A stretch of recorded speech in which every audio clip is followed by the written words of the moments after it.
a day before a simple math class test in my third grade because I did not know long division, to mental breakdowns all throughout 2022. My 10th board year also dubbed one of the most important academic years of an Indian student's life.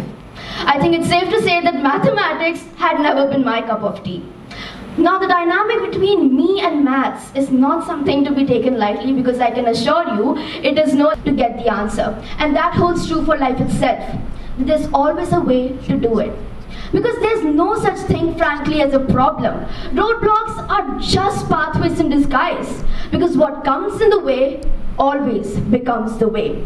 What we believe to be a formidable bulge in the road forces us to develop unique thinking patterns that did not exist before to approach it.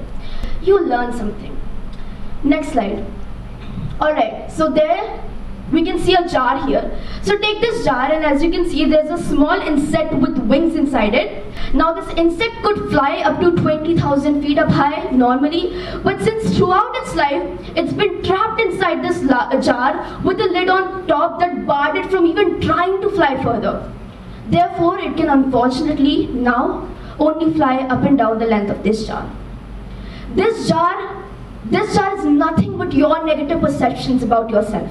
The external influences you choose to immerse yourselves in. That could be how you talk to yourself. That could be your self-talk. That could be the reels you watch on Instagram, the media you consume. And this lid in that jar, that is what happens. That is you holding yourself back when you align your belief system with the false negative thought patterns that breeds when you bury a seed of insecurity in the garden of your life that stops you from blooming. My first offline model UN post-pandemic, my biggest challenge was not researching or script writing. It was being a socially anxious, insecure teenager who cared way too much of what other people thought. Fresh out of one of the longest periods of seclusion in worldwide history, a 15-year-old whose mind was a byproduct of fake beauty standards of the world of Instagram, where faces are smoother than butter, ways defy the laws of physics, and everyone's life seemed to be a movie only you missed to make the cast of. I'd gotten so comfortable with wearing a literal mask that it felt unbearable to be without it for even one moment. Now, a week before the conference, I gave myself a challenge. I removed my mask for the first time in a long, long time in front of others. And I gave myself this challenge that I'd go up to any random person that I could find that was approachable, and I would hold a conversation with that person without my mask, without stopping myself from being myself and expressing. I chose to be bigger than mine, and again and again.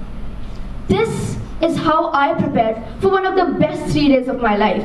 I won my first best delegate in one of the biggest MUNs in Delhi NCR, and it was only possible. Why? Because I killed comfort, and I learned yet another important lesson along the way. That if you seek to be extraordinary, you cannot allow yourself to be ordinary. And that the first prerequisite for that was to be comfortable, uncomfortable. Next slide. When you step out of this room, take a moment to think of 10 things that you love about yourself. How often do we acknowledge our plus points? How often do we acknowledge our strengths? What differentiates you from others? What you love about yourself? Write it down. Take a moment to think about it. Journal it, scribble it in a sticky note and paste it in front of yourself if you have to. Let that be a constant reminder that you are a worthy and loved individual. Now let's bring in the second M of my life. Next slide. In 2020, when I first got my guitar, there was this one intro that I really wanted to play. I asked a really good guitarist if he could teach me, and he said that I wasn't at that level yet. So disappointed, I went back home, I pulled out my laptop, and I searched up Nothing Else Matters by Metallica tutorial. It was a half-hour long video. And now, as someone of the Gen Z population, patience was something that I did not know. Because like others, my mind was fixated on instant gratification, that 5-second dopamine rush scrolling reels, scrolling shorts, all of that. Now that was too hard because the video was too long. Even watching the video seemed like some foreign language being spoken to me. I just could not do it. So after a few days, I thought, I'll make up my mind to at least force myself to sit throughout the video and just watch it. Whether I learn it or not, I made this resolve, this will, that I would at least complete the video. In less than a month, with practice and cuts in my fingers danced and I was able to play it flawlessly. This is how the indomitable resilience of the human spirit became clear to me. That what comes in the way will become the way. And the fact that everyone dreams, we all have desires, but seldom do we remodel and recast those dreams as an aim, as a will. So find your resolve and let the resilience of the human spirit lead you from there. Yet again, I assure you, what comes in the way will become the way. Music taught me another supreme way to deal with my emotions, like nothing else has. That you could either be A, in accord to it, or B, in resistance with. Becoming numb to emotions was not the way to deal with it, but rather allowing yourself to feel every single one, the good, the bad, the ugly, because each emotion, here's the thing, tells you something that you do not know about yourself. Like listening with scrutiny to each musical note is the only way to understand the complexities and understand the nuances of that musical piece. Listening to your emotions is how you get to know thyself. Mathematics and music have been in clear juxtaposition to each other all throughout my life. If my math stood for my duties, my societal roles, things I had to do no matter what, my music was my expression.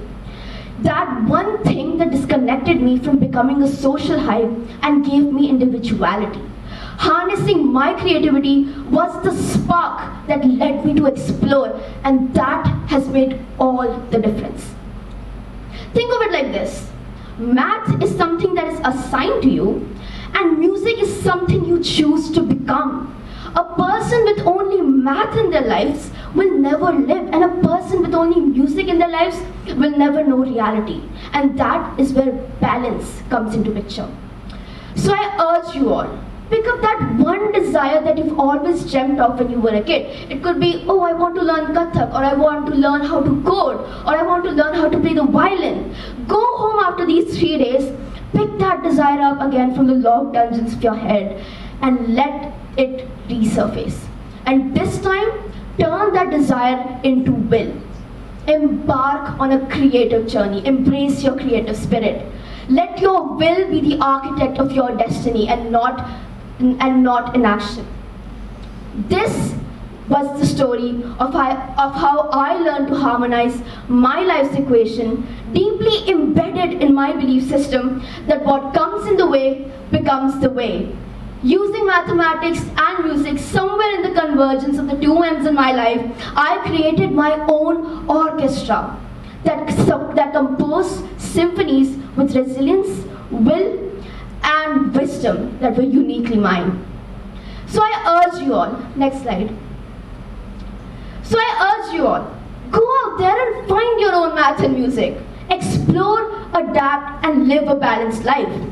And for every roadblock that you encounter, just tell yourself this: what has come in the way will become the way. Thank you.